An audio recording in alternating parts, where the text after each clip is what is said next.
Salve, salve meus amigos, tudo bem? Bom dia, boa tarde, boa noite. Seja muito bem-vindo ao horário que você estiver assistindo. Boa madrugada se você assiste caso nesse horário. Chegamos, sempre bom lembrar, a nossa aula de número 3 de História do Brasil.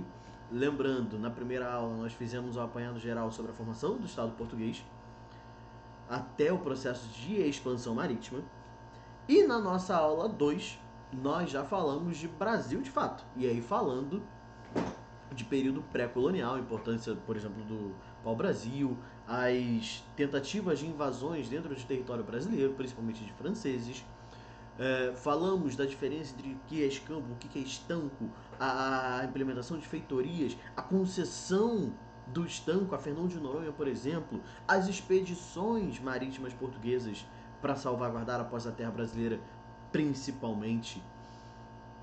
Tudo isso, falamos inclusive, sempre vamos deixar claro também, foi o último item da aula 2, sobre a expedição do Marechal Afonso Souza, que é uma expedição colonizadora, chegando em território brasileiro, no território do atual São Paulo, naquele momento, chamada de São Vicente. Tudo isso para que nessa aula de número 3 nós pudéssemos falar apenas sobre administração colonial. Então, iniciando a nossa aula de número 3, vamos seguir com o primeiro item: capitanias hereditárias. Quando a gente fala em capitanias hereditárias, preciso que a primeira coisa que vem à nossa cabeça seja um período de administração onde o poder vai ser descentralizado. Beleza? Serão 15 capitanias com 14 capitães donatários. Tranquilo? Então, cada capitão donatário vai controlar a sua capitania. Ou seja, é um poder descentralizado. Tranquilo? A centralização ela vem logo após. Tranquilo? Mas vamos lá. A colonização de fato no Brasil é iniciada logo em 1532, quando chega de fato a expedição do Marechal Afonso de Souza. É necessário garantir a posse dessa terra. Como a coroa portuguesa, e você lembra da última aula, onde eu te falei que essa coroa portuguesa ela está em crise por conta do comércio oriental, e por isso ela decide também colonizar o Brasil, ela não tem capital. Então o que ela vai fazer? Ela vai transferir essa colonização para particulares. E aí, claro, a gente fala dos fidalgos portugueses.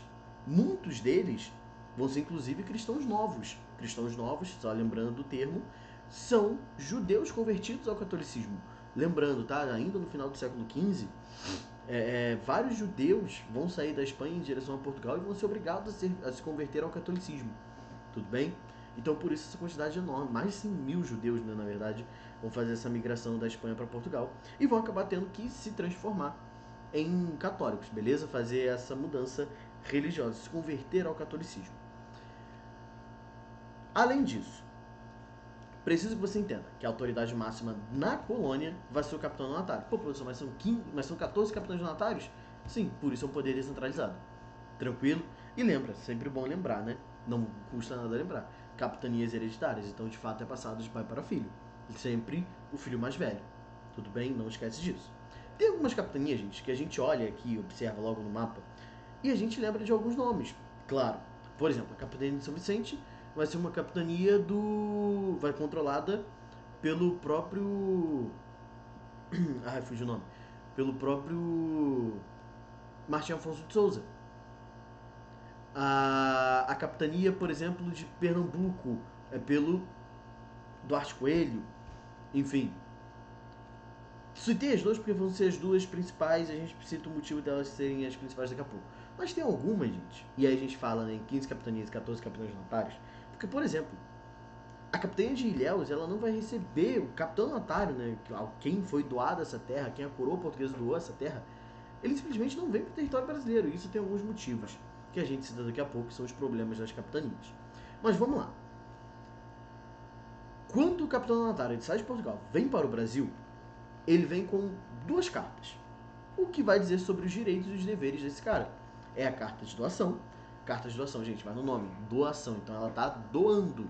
Então é a carta que transfere a posse da terra, a posse da capitania. Tranquilo? Já a foral, ela vai falar sobre direitos e deveres e que necessariamente vão estar relacionados à exploração da terra. Tudo bem? Vamos lá, a esses direitos e deveres. Dentre os direitos, necessidade de criar vilas e distribuir terras, fica atento principalmente a essa distribuição de terra, tá? Porque essa distribuição de terra nós podemos falar é uma carta de Sesmarias. Sesmaria vai ser um lote doado, beleza? O que você conhece hoje como latifúndio. Sim, o capitão donatário ele vai ter a sua capitania. E dentro dessa capitania ele precisa tornar ela produtiva. Então ele precisa distribuir terras.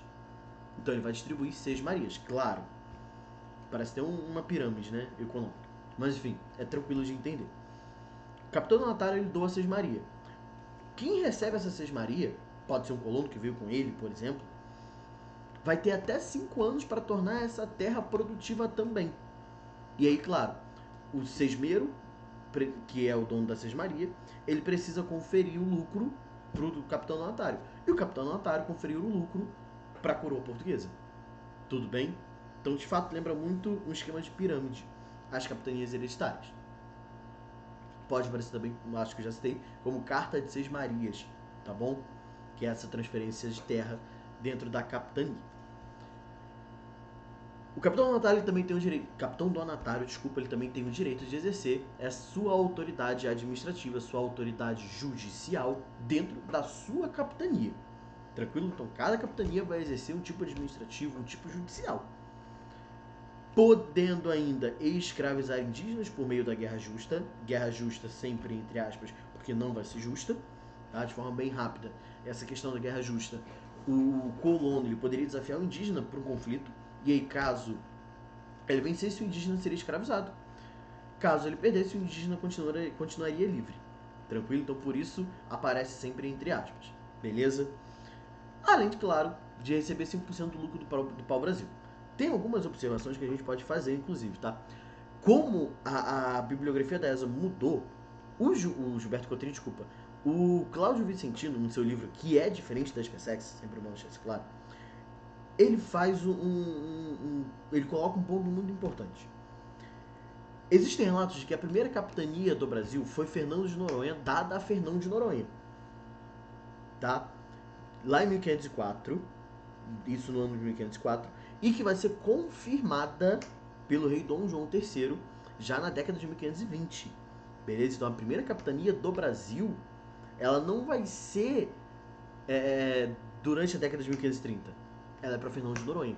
Claro, sempre segundo o Cláudio Vicentino. Tudo bem? E além disso, dentre os deveres, assegurar 10%, claro, tudo assegurando ao rei de Portugal, 10% do lucro sobre todos os produtos. Beleza? Então, seja voltado para o mercado interno ou para a exportação, como vai ser o caso do açúcar, vai ser esse primeiro grande produto brasileiro. 25% sobre metais encontrados. E aí fica a observação que os metais só serão encontrados no final do século XVII e início do século XVIII. O monopólio da exploração do pau-brasil é da coroa. E aí a observação que nós fazemos sempre, você não pode esquecer. Apenas Pernambuco e São Vicente são as capitanias que vão prosperar. Tranquilo? Claro, coloquei ele. Por quê? Por conta da produção de cana. Correto.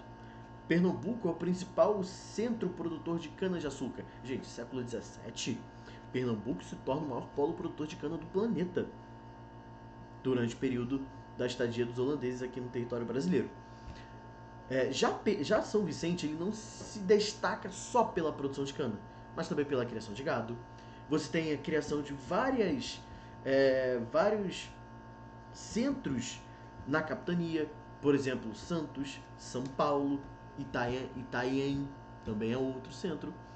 E isso ajuda, e como é a primeira vila também, e vai ser a primeira região de fato ocupada, ajuda nesse processo de colonização e por isso também faz São Vicente prosperar. Tranquilo? Dentre os motivos para o fracasso das capitanias, de fato é um fracasso, beleza? São, primeiro, capitanias extremamente extensas, gente, tem capitania que chega a 14 léguas. Gente, quando a gente fala em léguas, só para fazer uma comparação, tá? O Tratado de Tordesilhas ele tem 370. Então você está falando em um território que tem 14 léguas, é muita coisa para você tornar produtivo, entende? Você tem a dificuldade de comunicação com a coroa portuguesa. Você tem revoltas indígenas. Inclusive, o capitão donatário da Bahia, ele ele vai acabar sendo morto por indígenas durante uma revolta indígena no território baiano. As dificuldades de comunicação, a longa distância envolvendo as capitanias e a coroa portuguesa. A coroa, não, entre aspas, não ajuda a explorar o território. Ela não te dá recursos para explorar o território. Você precisa tirar do seu bolso. E muitos capitães notários vão acabar empobrecendo. E alguns acabam tendo que retornar a Portugal. Então, sempre bom deixar claro de novo. As capitanias hereditárias é um poder descentralizado, é um cenário de poder descentralizado, onde a coroa ela não vai ter gasto, porém ela quer colonizar, ela quer ocupar o território. Tranquilo? Lembra que apenas Pernambuco e São Vicente vão prosperar também. Beleza? Não esquece disso, pelo amor de Deus. Dito isso, senhores, eu espero que tenha ficado bem claro a questão envolvendo as capitanias hereditárias. Por quê? Porque isso muda. Isso muda a partir do momento que o reino português decide centralizar o poder. Como? A partir do governo geral. Beleza? E aí tem um esquema que eu acho que fica mais simples de entender. Vamos lá. Com a dificuldade das capitanias hereditárias, o reino português estabelece o governo geral, centralizando o poder. Significa que acabou as capitanias? Não. Tudo bem? Vou dar só um exemplo. O Tomé de Souza, que vai ser o primeiro governador, ele vai visitar algumas capitanias, menos a mais próspera, menos Pernambuco. Por quê? Porque o Duarte Coelho, ele não queria que alguma outra autoridade estivesse dentro da sua capitania. É esse o nível da relação envolvendo o governo geral e capitanias hereditárias, beleza? Enfim, vamos lá. Em 1548, é dado a Tomé de Souza o chamado Regimento Geral, que é tudo aquilo que o governador geral, ou melhor, tudo aquilo que fala sobre a função do governador geral, beleza? Só que, como agora é um poder centralizado, necessariamente precisa-se de uma capital. E aí a coroa portuguesa compra a capitania da Bahia e passa 6 meses reformando essa capitania, fazendo casa, fazendo estabelecimentos, para de fato se estabelecer no Brasil. Até 1549, quando de fato é criada a primeira cidade e primeira capital do país, do Brasil, Salvador. A partir daí, olha como se dá as funções do governador, beleza? De todos os governadores que nós vamos ter, tá? Militares, necessariamente precisa defender o território, atrelado aos capitães donatários. Administrativa, e aí a gente já fala de controle financeiro, a gente já fala como se fosse o Ministério da Economia. Judiciárias, nomear, demitir, alterar pena. E eclesiástica, e aí a indicação de sacerdotes para as paróquias. Tudo bem? Só vamos lá. Quando a gente fala em administrativa, controle financeiro, é da cobrança de impostos, por exemplo. Tranquilo? Gente, vamos lá. São 4 funções bem específicas, só que em um território que a comunicação era muito complicada, muito complexa por conta da distância, é muita coisa para uma pessoa só. E aí o que a coroa também cria? Os chamados cargos auxiliares. Gente, o próprio nome diz, se são cargos auxiliares, vão ser voltados para auxiliar o governador. Então, por exemplo, o ouvidor-mor, ele vai auxiliar o governador na questão judiciária. O provedor-mor é quem vai nas capitanias cobrar impostos. O capitão-mor é aquele que vai, é como se fosse o capitão do exército.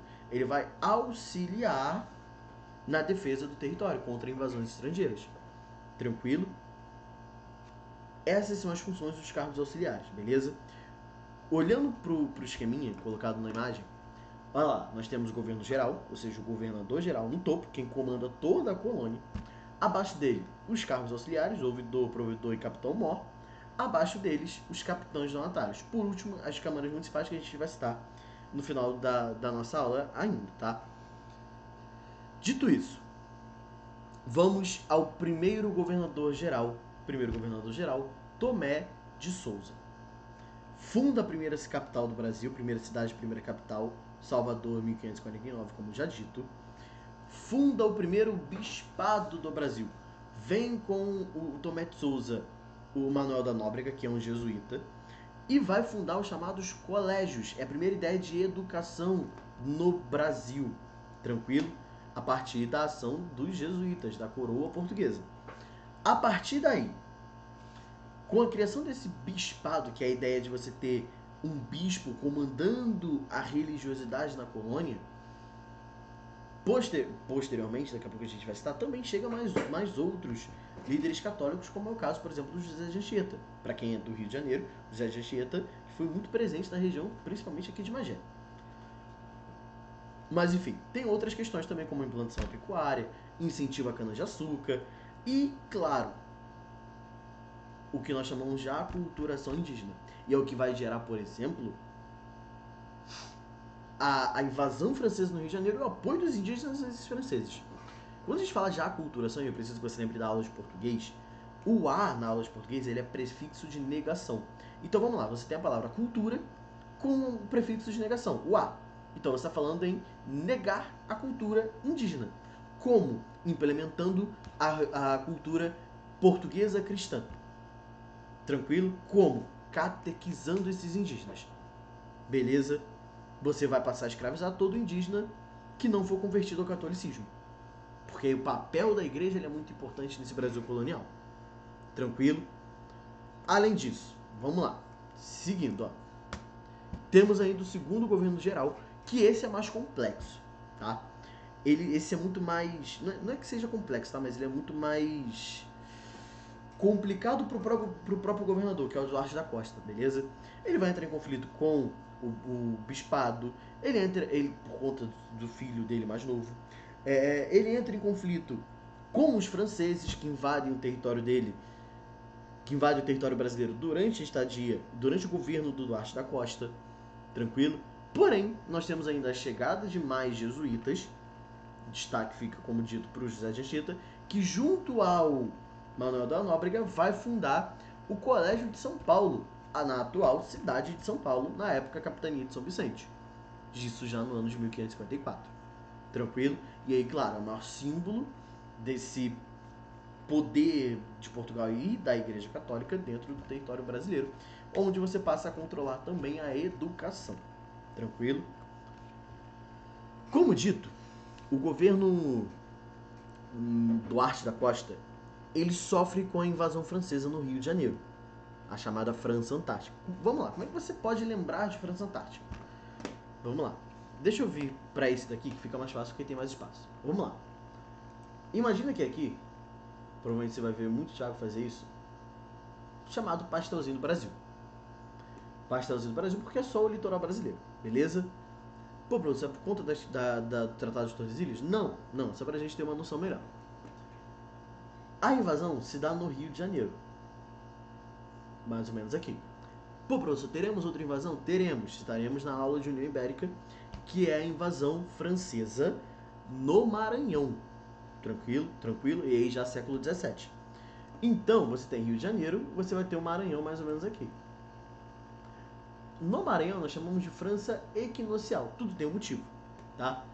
Você sabe muito bem que aqui, mais ou menos por aqui, cruza-se a linha do Equador. Então, a França equinocial, você já entendeu. Equinocial, as três primeiras letras, o E, o Q, o U, te lembra Equador. Então, te lembra muito mais próximo à linha do Equador, ou seja, ao norte do país. A do Rio de Janeiro, como é França Antártica e é a mais ao sul do território, você lembra do Polo Antártico ao sul do planeta. Porém, você tem como lembrar de outra forma. Lembra do comercial da Antártica. A Antártica, ela desce gelada. Se ela desce gelada, a Antártica é a invasão no Rio de Janeiro. Show de bola? Voltando para cá. Essa invasão no Rio de Janeiro, que se dá por expedições privadas, ou seja, financiadas por de fato franceses, não pela coroa francesa, tá? Liderada por um cara chamado Nicolás Villegagnon, que é um capitão, que é um marinheiro, e que chega no território brasileiro. Qual o objetivo? E aí você não pode esquecer do objetivo dos franceses. O objetivo dos franceses, fundar uma colônia para os huguenotes. Não esquece huguenotes, pessoal que vai fazer SpaceX também cita na aula também de História Geral. Huguenotes são calvinistas de origem francesa que estão sendo perseguidos na França. Tranquilo? Perseguidos por católicos na França e estão fugindo do território francês. Só que não tem para onde ir. Por isso o projeto de fundar uma vila, ou melhor, uma colônia, para esses huguenotes. Tranquilo? Quando chegam em território brasileiro, em águas do Brasil, eles vão acabar se aliando a indígenas, tanto tamoios quanto tupinambás. Por que isso tudo tem um motivo, é claro. Portugueses, colonos portugueses, estão o tempo todo tentando escravizar indígena. O indígena está revoltado com o português. O francês, quando chega na Baía de Guanabara, nessas ilhas, como mostra no nosso mapa, a primeira coisa que eles falam é que eles não vão tentar escravizar indígena. E aí o indígena vai apoiar os franceses assim que os portugueses iniciarem o conflito. Duarte da Costa, que é o atual governador até agora, sai do governo geral, assume Mendes Sá. Tá, deixa eu ver. Até ver se está no próximo slide. Não. Tá até aqui no próximo slide. O Mendes Sá. Mendes Sá, quando ele assume, ele precisa restaurar tudo que o Duarte da Costa acabou. Então ele vai tentar aproximação com o bispado e vai principalmente tentar expulsar os franceses do território.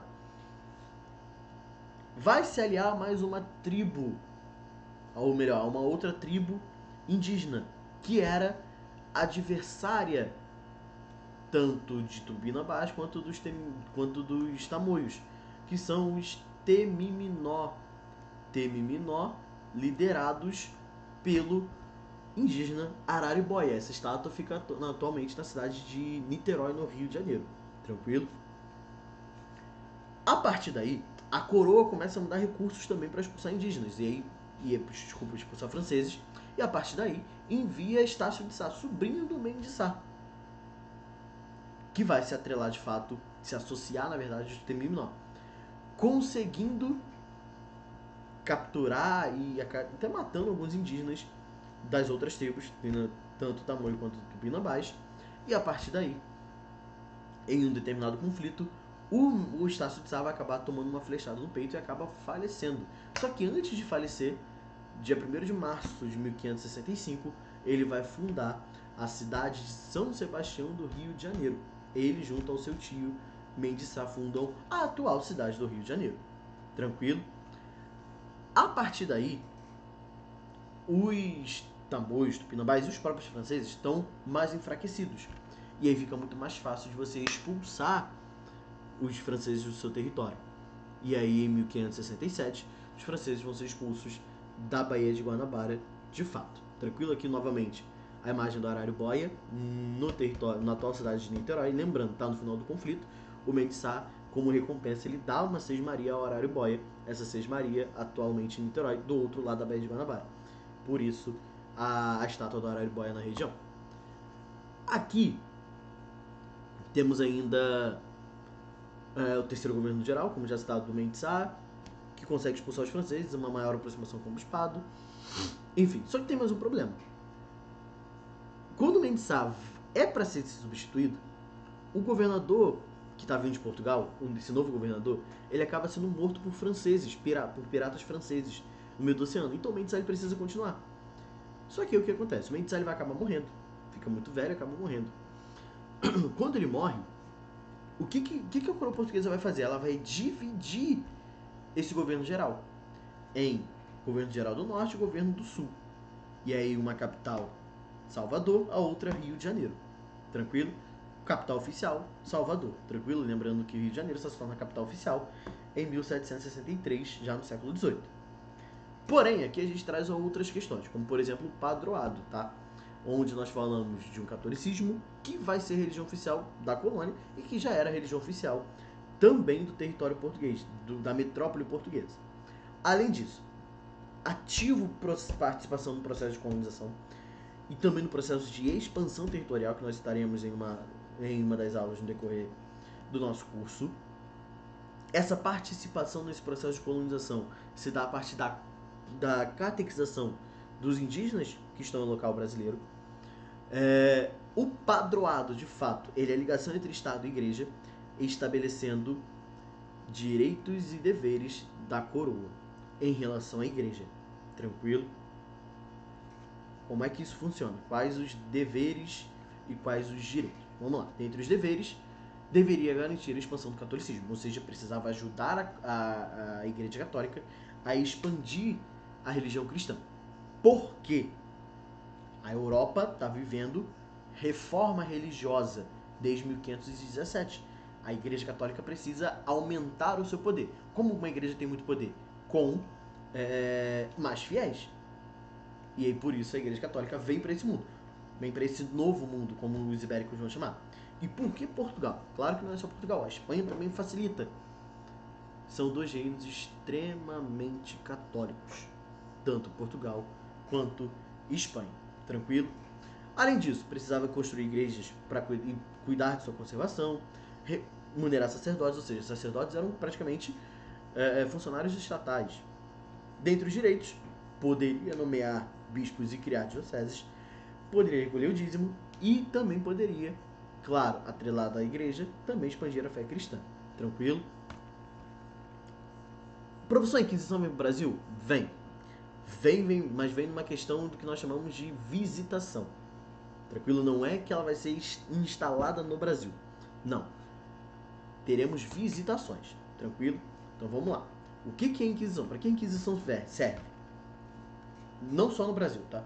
A Inquisição ela serve para você combater aqueles que são contrários à fé cristã. A gente coloca como crimes contra verdades da fé cristã.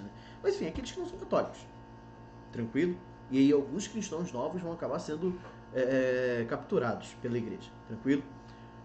O Tribunal da Inquisição é o que nós citamos. São essas visitações ao território brasileiro. Tranquilo? Como é que isso funciona? O sacerdote que vem com o tribunal, ele abre um processo punitivo contra quem? Contra aqueles que já foram capturados por jesuítas, pelo próprio Estado português, em território brasileiro. Então, ele abre esse processo para punir esses caras. E aí ele vai ver se os caras vão ser punidos ou não. Tranquilo? Dependendo do tipo de crime cometido contra a fé cristã. E como dito, os cristãos novos vão ser perseguidos. Tranquilo? Vão ser perseguidos principalmente no Nordeste brasileiro. Para finalizar, as câmaras municipais representavam um poder local. Se você consegue lembrar daquele esqueminha do governo que nós colocamos lá no primeiro governo geral, você lembra que a Câmara Municipal é a base de tudo. Então, como a Câmara Municipal é a base de toda a colonização, você consegue entender muita coisa. Nós colocamos ali que ela representa o poder local. Não só isso, ela é a base de toda a colonização. Beleza? Lembra muito o papel de uma atual Câmara Municipal, que é ali localizada na cidade, precisa garantir o funcionamento daquela cidade. Imagina agora várias câmaras municipais garantindo o funcionamento de várias cidades. Garantindo o funcionamento de várias cidades, você garante o funcionamento dos estados, que garante o funcionamento do Estado Federal. Agora imagine isso no Brasil Colônia. As câmaras municipais garantem o funcionamento das cidades, ou você pode falar do funcionamento de povoados, que garante o funcionamento da capitania. E a capitania garante o funcionamento do governo geral. Tranquilo? E quem ocupa essas câmaras municipais? Os chamados homens bons. Quem são os homens bons? O branco, proprietário de terra ou de gado, escravista e precisa ser católico. Tranquilo? Dito isso, meus amigos, você não pode esquecer. Na nossa próxima aulinha, nós já iniciamos União Ibérica, união dos tronos português e espanhol. Tranquilo? Então você não pode esquecer. Preciso que você assista a aula 1, 2 e agora a aula 3 e que você entenda. Tranquilo? Caso não tenha entendido algo, pode mandar a mensagem no privado. Viu? Um grande abraço. Até a próxima aula. Que a gente se vê, viu? Abraço. Fui!